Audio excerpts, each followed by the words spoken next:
Islam Makhachev, at the time, was scheduled to fight in Russia, but the UFC understandably couldn't find a fighter willing to fly out to Russia on short notice from the roster. So they looked outward and found a fighter close to the region from Armenia, Arman Tsarukyan. Arman, a fighter with a good record, was willing to step up on short notice to face the future champion, Islam Makhachev. Islam, at the time, didn't even know who Arman was and had never seen his fights before. He didn't understand Arman's skills, which turned out to make this one of the most difficult fights in Islam's entire career. Not only did Arman have the ability to scramble and grapple with Islam, but he also became the first fighter ever to take Islam down. Arman defended and reversed many positions in grappling exchanges, techniques that Islam still uses to dominate fights today. That wasn't the last time Islam would see Arman Tsarukyan. This fight marked the beginning of a rivalry between two of the best fighters in the world in the lightweight division. Their fight was a chess match between two great grapplers. You'd see countless counters from both fighters. Islam would do something, Arman would counter, then Islam would counter that counter, and so on throughout the fight. Each adjustment by one fighter forced an immediate reaction from the other. Right from the beginning of the fight, the strategy was evident. Both fighters stood in opposite stances. Arman was orthodox, while Islam was southpaw. Arman was constantly moving out to his left side, while hand-trapping Islam's lead hand, effectively barricading it from being used. This movement also allowed Arman to measure the range and disengage effectively when Islam attempted open stance kicks. At one point, Islam appeared to step forward awkwardly and nearly rolled his ankle, though there's no record of any injury reported after the fight. Shortly after, Arman also stumbled while throwing a roundhouse kick to the leg, leading to their first grappling exchange. Islam pushed Arman against the fence, working for a takedown, but Arman displayed unexpected strength and technique. Arman used clever footwork and angles to counter Islam's forward pressure. Instead of relying on strength, Arman would sidestep and pivot, misdirecting Islam's clinch pressure. This allowed Arman to create space and even push Islam back at times. However, when Arman transitioned to a fence, trying to pin Islam against the fence, Islam was able to use his strength and technique to reverse the positions. Their grappling exchanges were relentless.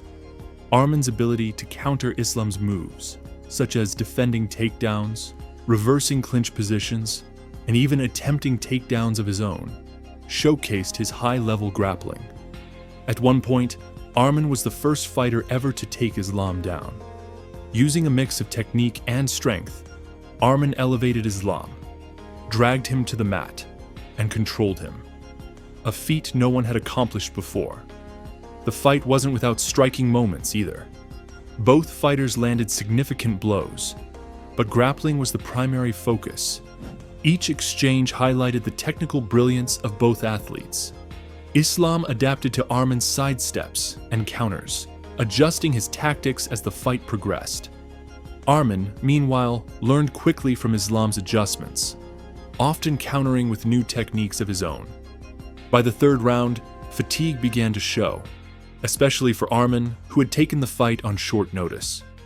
Islam started to secure easier takedowns and maintain control against the fence, showcasing his endurance and relentless pressure. Despite this, Arman continued to defend and counter with remarkable resilience.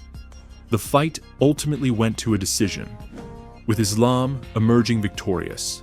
However, the bout showcased the immense skill level of both fighters, particularly in grappling. This fight remains one of the most technical battles in the lightweight division's history and sets the stage for an exciting rematch in the future.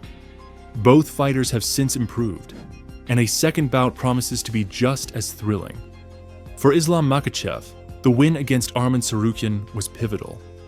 It showcased his ability to adapt under pressure and win against an opponent who came prepared to neutralize his strengths. Despite being tested, Islam walked away with his hand raised, a victory that solidified his reputation as a future title contender. However, Islam himself acknowledged that Arman was one of the most challenging opponents he had faced at that point in his career. This admission underscored the level of talent Arman brought to the octagon. On the other hand, Arman Tsarukyan gained immense respect and recognition. While he lost the fight, his performance raised eyebrows across the MMA community. Many analysts and fans noted that his ability to grapple with Islam, who is widely regarded as one of the best in the division, was extraordinary for someone making their UFC debut. Arman's stock rose significantly, and the loss became a valuable learning experience rather than a setback.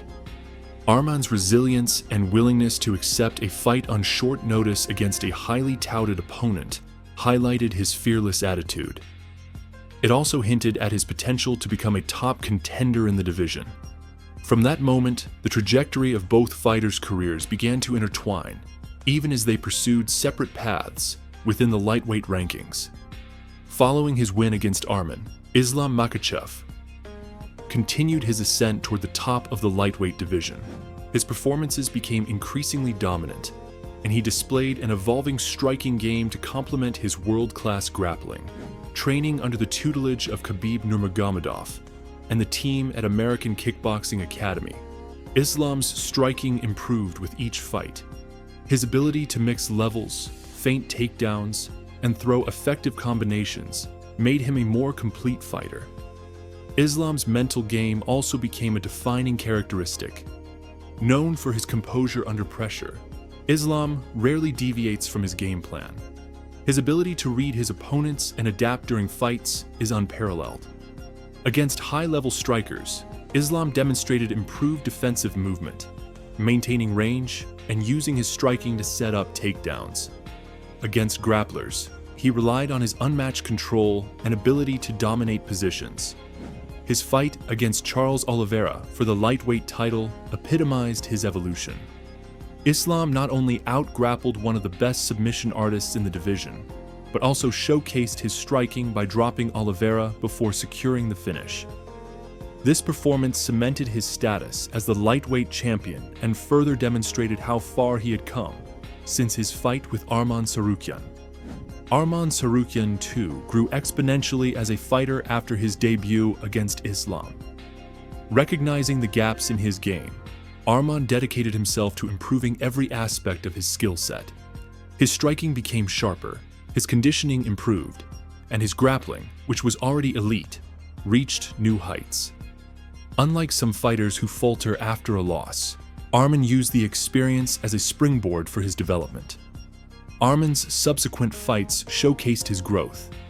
His victories over fighters like Joel Alvarez and Mateusz Gamrot displayed his ability to dominate opponents with precision and technique. Against Gamrot, a highly skilled grappler, Arman once again demonstrated his ability to compete at the highest level in grappling exchanges. Although he lost a razor-thin decision in that fight, many believed he had done enough to win. The fight served as another example of his potential and his place among the elite in the lightweight division. Arman also showcased his improved striking in his fight against Christos Giagos, where he secured a highlight reel knockout. His ability to blend striking with grappling, as well as his relentless pace, made him a nightmare matchup for many fighters in the division. The loss to Islam may have been a setback, but it was clear that Arman was on a path toward greatness. A rematch between Islam Makhachev and Arman Tsarukyan would have significant implications for the lightweight division.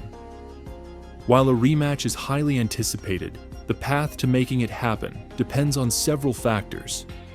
For Arman, securing a title shot would likely require another high-profile win against a top contender. Given his performances against elite opponents, it's only a matter of time before he earns his shot. Islam, as the reigning champion, will continue to defend his title against the best the division has to offer. The UFC has a history of rewarding fighters who deliver exciting performances, and both Islam and Arman have proven their ability to do so. A rematch would not only be a compelling fight for fans, but also a showcase of the technical brilliance that defines the lightweight division. The first fight between Islam Makhachev and Arman Tsarukyan was a glimpse into the future of the lightweight division. It showcased the potential of both fighters and set the stage for a rivalry that could define their careers. As they continued to evolve and climb the ranks, the anticipation for a rematch only grows. A second fight would be more than just a contest between two elite lightweights. It would be a celebration of the sport's highest level of skill and competition. Whether it happens in the near future or further down the line, a rematch between Islam and Arman promises to be a fight for the ages. The question is not if it will happen, but when. And when it does, the MMA world will be watching.